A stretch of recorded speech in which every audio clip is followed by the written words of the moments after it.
Hi అండి, welcome to my channel Humaira's world. ఈరోజు చాలా టేస్టీగా, బయట క్రిస్పీగా, లోపల అయితే సాఫ్ట్గా ఉండే మంచి స్నాక్ రెసిపీ అయితే చేసుకుందాం. అదే పొటాటో జపనీస్ ఫ్రైస్. చాలా అంటే చాలా టేస్టీగా, క్విక్గా అయిపోతుందండి. దీనికోసం ముందుగా అయితే ఒక 3 పొటాటోస్ అయితే కట్ చేసుకోవాలండి. మంచిగా వాష్ చేసుకొని 3 బంగాళదుంపల్ని మంచిగా వాష్ చేసుకొని ఒక బౌల్లో అయితే వేసుకోవాలండి. 3 to 4 వేసుకున్న తర్వాత దీంట్లో అయితే వాటర్ అయితే పోసుకోవాలి. బంగాళదుంపలు అనేవి ములిగేంత వరకు వాటర్ అయితే పోసుకొని బాగా మెత్తగా ఉడికించుకోవాలండి. ఈ విధంగా సాఫ్ట్గా అయితే ఉండాలి.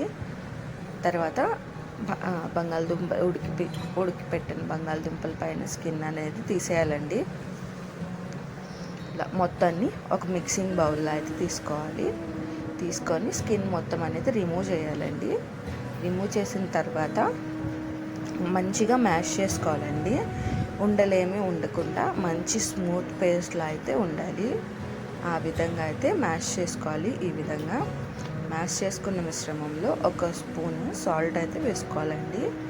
దాంట్లోనే ఒక 1.5 స్పూన్ చిల్లీ ఫ్లేక్స్ అయితే వేసుకుంటున్నాను. ఒకవేళ కారం వేసుకుంటే పిండి ముద్ద అనేది రెడ్ కలర్లో అయిపోతుందండి.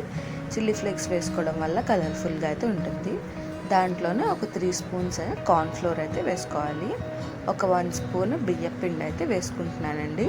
వేసుకొని మంచిగా అయితే కలుపుకోవాలి. పిండి ముద్దలా అయితే అవ్వాలండి. ఒకవేళ మీకు మరీ డ్రైగా అనిపిస్తే కొంచెం వాటర్ అనేది అయితే స్ప్రింకిల్ చేసుకొని మిక్స్ చేసుకోవాలండి. ఇలా మిక్స్ చేసుకున్న తర్వాత ముద్దలా అయిన తర్వాత దాంట్లోనే ఒక 2 స్పూన్స్ ఆయిల్ అనేది వేసుకొని బాగా కలుపుకోవాలి. ఈ విధంగా ముద్దలాగా అయితే అవ్వాలండి. పిండి ముద్దలాగా అయితే అవ్వాలి. ఈ విధంగా ఇప్పుడు దీన్ని ఒక 5 మినిట్స్ పక్కన పెట్టుకొని తర్వాత మనం ఫ్లాట్గా అయితే రోటీ చేసుకున్నట్టు ఇలా ఈ విధంగా అయితే ఫ్లాట్ చేసుకోవాలి.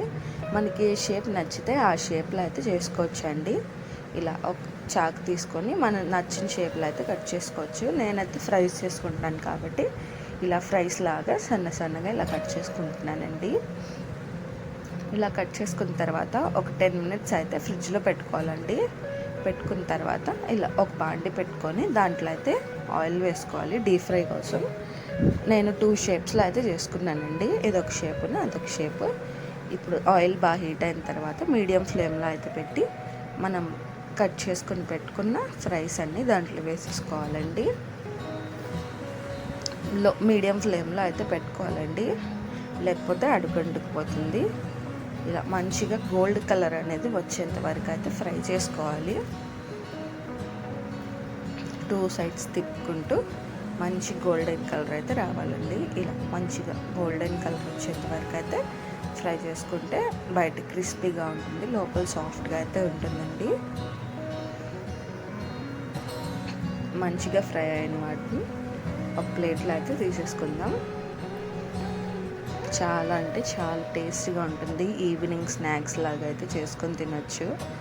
మంచిగా ఇంట్లోనే చేసుకొని తింటే చాలా టేస్ట్గా అనేది ఉంటుందండి. నేను 2 టైప్స్ ఫ్రై చేసుకున్నానండి, ఇలా గోల్డెన్ కలర్ వచ్చేంత వరకు. ఇప్పుడు ఆ ఫ్రైస్లో పెరి మసాలా అయితే వేసుకొని మంచిగా కలుపుకుందామండి. ఒకసారి అయితే ట్రై చేయండి. చాలా ఈజీగా అండ్ క్విక్గా అయిపోతుంది. టేస్ట్ కూడా చాలా బాగుంటుంది. మనకు నచ్చిన డిప్స్తో అయితే సర్వ్ చేసుకోవచ్చండి. ఒకవేళ కెచప్ ఉంటే కెచప్, మయోనీస్ మనకి ఏది నచ్చితే ఆ డిప్తో అయితే సర్వ్ చేసుకోవచ్చు. చాలా టేస్టీగా ఉంటుంది. నేనైతే చీజ్తో తింటున్నాను. చాలా టేస్టీగా అయితే ఉంది. మరిన్ని వీడియోస్ కోసం లైక్ చేయండి, షేర్ చేయండి, సబ్స్క్రైబ్ చేయండి అండి నా ఛానల్ని.